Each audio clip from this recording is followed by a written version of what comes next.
So yan po mga kadigma, isang mapagpalang araw pong muli sa inyo. Welcome po sa aming site. Po ngayon pong araw mga kadigma, gagawa tayo ng video na kung saan i-demo natin sa inyo yung paggamit nitong binili natin na manual cutter, yung Inco brand. Gaya ng nakikita nyo sa misa ngayon, ituturo po natin sa inyo yung paggamit niyan. Magkakato tayo ngayon ng 60 by 60 natin na floor tiles. So matigas to mga kadigma. Gawa nga hong porcelain tiles ito. Tatry natin siya kung okay siya. Sasabay na rin natin yung pagturo nito, yung tamang paraan sa paggamit. Kung mapansin nyo mga kadigma, dun sa unang video natin, sa pag-unbox natin ito, nakakabit ito dito mga kadigma. Ayan, dyan o yan. So hindi ho natin magagamit ito, gawa nga hong hanggang 40 cm lang yung maximum niya na lapad niya na makakat. Ito kasi yung sintro niya mga kadigma. Kung mapapansin nyo, itong may siwang na yan, yan yung sintro ng blade natin. So galing dyan hanggang dito 14 cm lang yung kaya niya. So yung kakat natin mga kadigma 19.5 cm. So kailangan natin tanggalin to. So okay lang naman to kung wala ito, kasi dito naman sa sandal yung tiles natin mga kadigma. Ito yung kukunan natin ng eskwela natin. So meron na tayong tiles dito, gaya na sinabi natin 60 by 60. Ikakat natin siya gamit ito. Kukumpara din natin kung mabilis ba siya kaysa dun sa grinder. So gagamit tayo nito tsaka grinder, ikukumpara natin sila kung sino ang mabilis gamitin tsaka kung sino yung pulido. So ayan mga katigma, sa pagkakat nito mga katigma, nasukat na natin ito. Ayan po, 19.5 tsaka 19.5 din dito. May reference naman tayo sa pagkat ito kasi gaya ng sinasabi natin, yung tiles mga kadigma may araw to.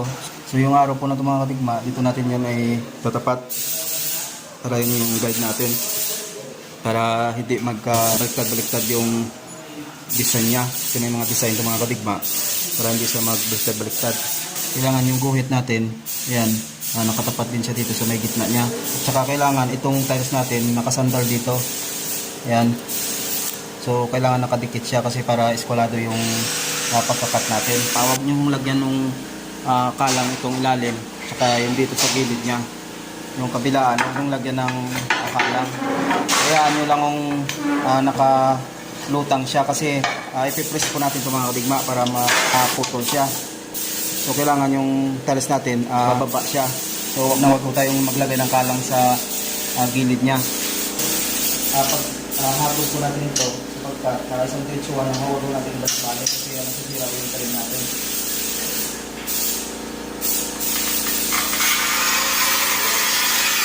Ay mga katigma, kung mapapansin niyo, nasa eskwela naman yung stopper natin doon, kasi ito sinukat natin, ito yung reference natin na 19.5. Tumama yung talim niya. So yan po kasi yung 19.5 niya. Saka dito, ito rin yung 19.5 cm niya. So okay po yung eskwela niya mga katigma. Tuwedo siya ngayon. Ikakat na lang natin siya. So gawa nga hong porcelain tiles ito, matigas ito. Kaya kailangan yung hagod natin na pag ganon, idiin mo natin ang gusto mga kadigma, para po yung talim niya, bumao ng gusto yung talim niya para sa pagkat. So gaya na sinabi natin, matigas to, kaya kailangan gamitan natin ng malakas din na pag-press.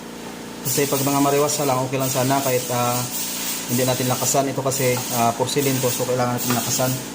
So ipe-press lang natin sa mga kadigma. So ayan,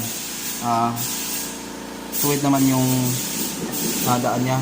So yan lang po yung technique dyan kapag nagkakat tayo.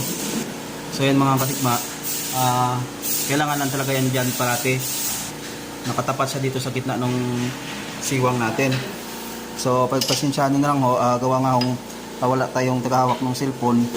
Yan yung talim nya kung makikita ninyo. So ididiin lang natin siya mga katigma, idiin natin siya ng gustong ganon. Yan, pagmasdan nyo,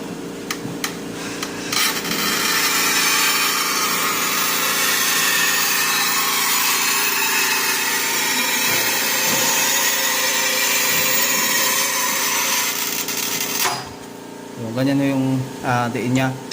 So ayan, huwag ko kayong magputol dito, huwag ko kayong mag-anon dito, hindi kayo dito sa gitna, huwag nyo yung diin dito, parate yung diin mga katigma. Yan, dito. So So gamitan nyo lang ng kunting hindiin mga kadigma, lakas-lakasan nyo. Ayan, ganun lang no. Ayan.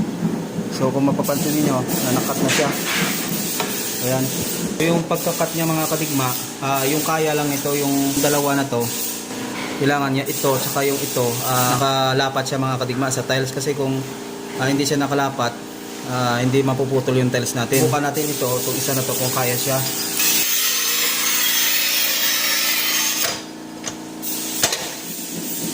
So pwede naman siya mga kadigma.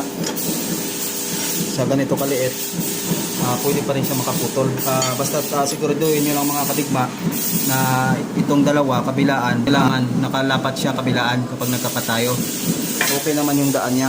Kasi kung mapapansin niyo, wala siyang masyadong o di kaya basag-basag. Unlike dun sa grinder, marami.